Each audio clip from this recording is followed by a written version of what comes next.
তামিম ইকবাল খান হসপিটালে মৃত্যুর সঙ্গে পাঞ্জা লড়ছিলেন। ম্যাচ খেলতে পারেননি, ম্যাচ থেকে তাকে হসপিটালে আসতে হয়েছে। মৃত্যুর সঙ্গে পাঞ্জা যখন লড়ছিলেন তখন তার সতীর্থদের ম্যাচ খেলতে হয়েছে। কেমন একটা মানসিক অবস্থা নিয়ে মুশফিকুর রহিমরা ম্যাচ খেলেছেন। তামিমের যেই বেস্ট ফ্রেন্ড মুশফিকুর রহিম কিংবা মুশফিকুর রহিমের সাথে যারা আরও অন্যান্য টিমমেটরা রয়েছেন তাদেরকে ম্যাচ খেলতে হয়েছে। আমার একটা ঘটনা মনে পড়ে, ফিল হিউজ যেই ম্যাচটাতে আসলে মাথায় আঘাত পেয়েছিলেন, যেই ম্যাচে মাথায় আঘাত পেয়ে তার মৃত্যুবরণ করতে হয়েছে, সেই ম্যাচটা 4 দিনের ম্যাচ ছিল। প্রথম দিনের পর 3 দিন কিন্তু খেলা হয়নি, সেই ম্যাচটা পণ্ড হয়েছিল। তামিম ইকবাল যেই ম্যাচে অসুস্থ হয়েছেন, তার হার্ট অ্যাটাক হয়েছে, সেই ম্যাচেও তার সতীর্থদের ম্যাচ খেলতে হয়েছে। জীবন কি আসলে ওই ক্রিকেটের থেকেও ছোট কিনা? ক্রিকেটটা কি জীবনের থেকে বড় কিনা? গোটা দেশ যখন তামিমকে নিয়ে সন্দিহান, তামিমের জন্য আসলে চিন্তা করছে, তামিমের জন্য দোয়া করছে। বিসিবির গুরুত্বপূর্ণ একটা মিটিং ছিল মিরপুরে, সেই মিটিং রেখেই আসলে ফারুক আহমেদরা ছুটে এসেছেন এই সাভারের কেপিজে হসপিটালে। সেই জায়গাটাতে সাভারের খুব কাছে, হসপিটালের খুব কাছে, বিকেএসপিতে যেখানে ম্যাচটা হচ্ছে মোহামেডানের যে ক্রিকেটাররা রয়েছেন তাদেরকে ম্যাচ খেলতে বাধ্য করা হয়েছে, তাদের ম্যাচটা বন্ধ করা যায়নি।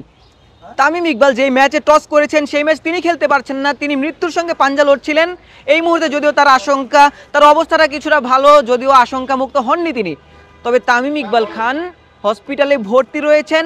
সেই ম্যাচের ম্যাচ রেফারি দেবব্রত পাল তিনি হসপিটালে ছুটে এসেছেন। ম্যাচের দিকে তার আর কোনো মনোযোগ নেই, ম্যাচের কি সিচুয়েশন তিনি জানেন না, ম্যাচের কোনো খবর আর তিনি নিতে পারেননি। গুরুত্বপূর্ণ কিছু সিদ্ধান্ত তিনি তামিমকে নিয়ে নিয়েছেন। যেই জায়গাটাতে তামিমের কোনো ফ্যামিলি মেম্বার ছিলেন না, তিনি আসলে এই হসপিটালে নিয়ে আসবেন নাকি আসলে হেলিকপ্টারে করে ঢাকায় নিয়ে যাবেন, সেই সিদ্ধান্তটাও কিন্তু ওই দেবব্রত পালই নিয়েছেন। নাফিজ ইকবালের সাথে তিনি ফোনে কন্ট্যাক্ট করেছেন, ফারুক আহমেদের সাথে কন্ট্যাক্ট করেছেন যে অপারেশনটা আবার যাওয়া হবে কিনা, তার ওই যে হার্টে রিংটা পরানো হবে কিনা, এই সিদ্ধান্ত কিন্তু ম্যাচ রেফারি নিয়েছেন। যেই ম্যাচ রেফারি ম্যাচ দেশ জুড়ে তোলপাড়, ওয়ালটন ফ্রিজ কিনে আপনিও হয়ে যেতে পারেন মিলেনিয়ার। রেখে হসপিটালে আসতে পারেন, কেন সেই সতীর্থরা মুশফিকুর রহিমরা সেই ম্যাচটা খেলতে বাধ্য হলেন, কেন ম্যাচটা আসলে বন্ধ করা যায়নি, এই প্রশ্নের উত্তরটাই বা কে দিবেন?